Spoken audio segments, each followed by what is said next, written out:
Let's take a look at what happened with Tesla today and how we can manage our money.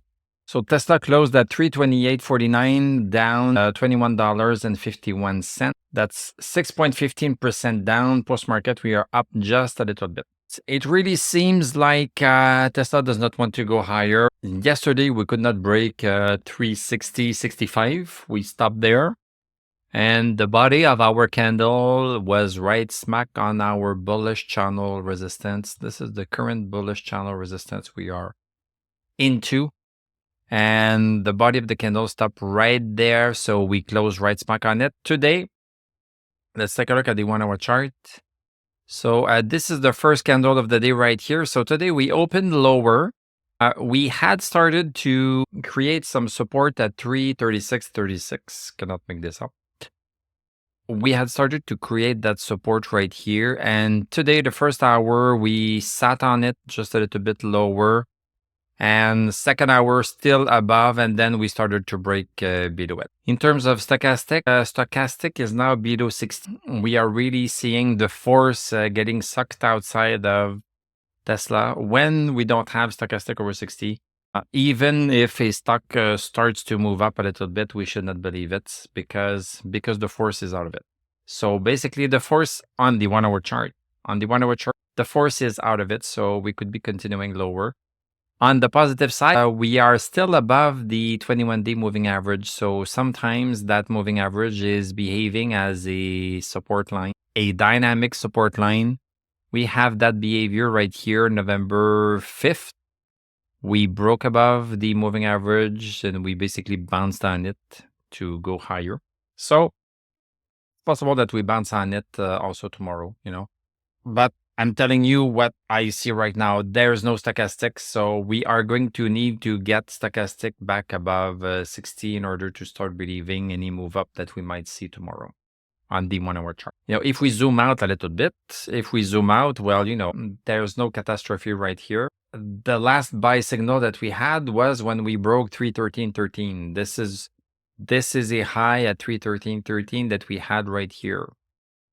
You can look it up. August 30th, 2022. This is the high that we made, and the market is remembering it.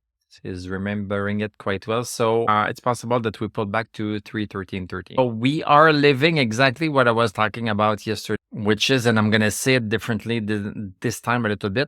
We were pretty much vertical. So we were pretty much vertical and we are pretty much far from the base support. This is the base camp right here. The base support is right here.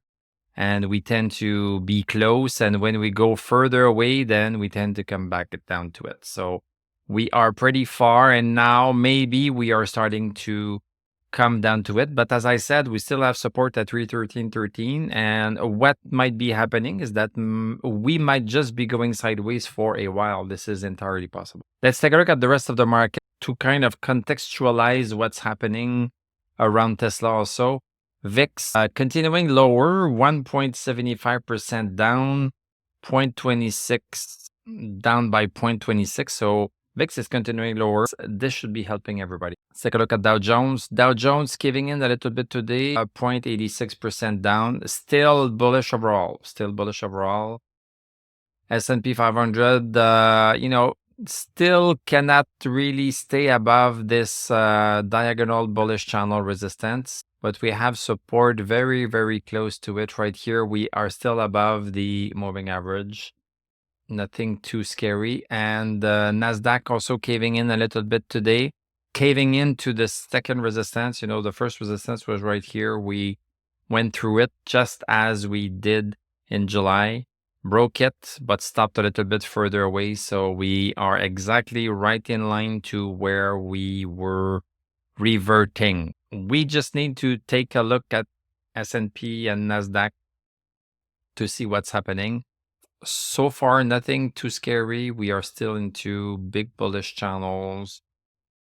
So we could be going down to the support without changing the trend in itself. So this is where you need to make a decision. And I was talking about it yesterday.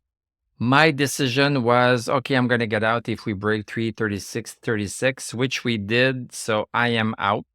See, I could have sold at 360, but then it could have continued higher.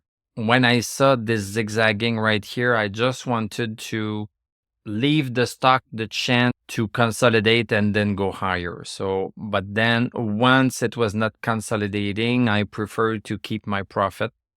So sitting at 360 right smack on resistance would have yielded the most profit. But if it had continued even the next day, we would have had to have played catch up to get back in. So there's always a trade-off. If you sell at resistance as soon as we are getting next to it, then if it continues, you are playing catch up.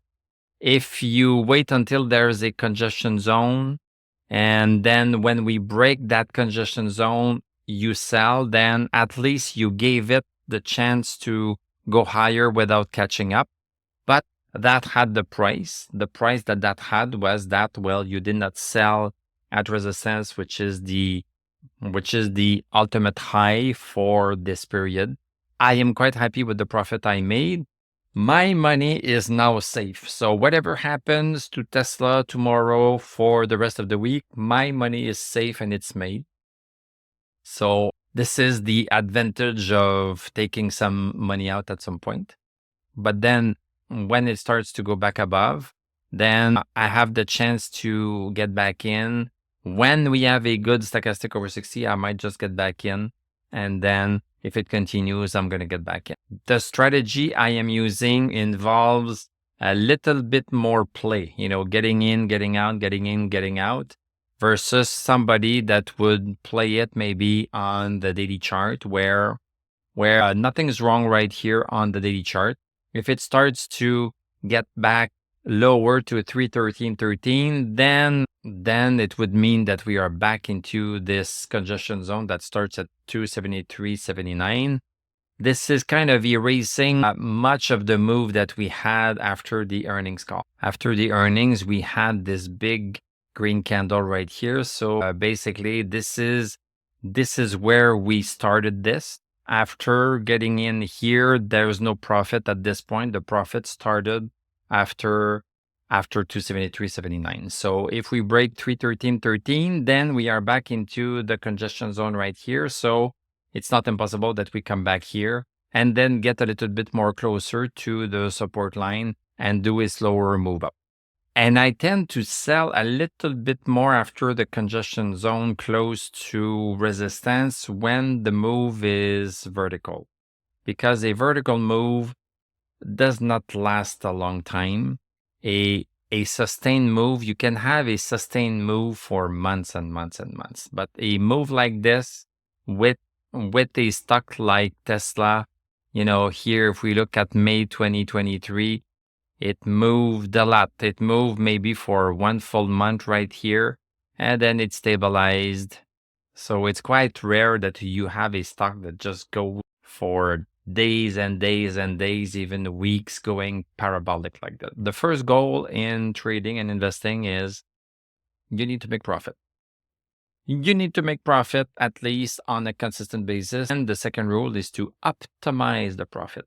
Are you making the most profit you can make? And if you want to be part of my Discord community or become a member at the buy alert level, this is a summary of all the buy alerts that I gave. You can pause the video and take a look at it. So, this is looking pretty good. I did not include Tesla because Tesla, you see every single day when I make the buying call. But these are the buy signals that we discovered since the beginning of October. So if you want some of those, become a member at the buy alert level or join the Discord community. Thank you very much for watching. Thank you for liking, commenting, subscribing. If you like what I do, you can become a YouTube member. Click on my TradingView affiliate link. I'm going to wish you a great evening. We are going to talk tomorrow, and I'm going to tell you à la prochaine.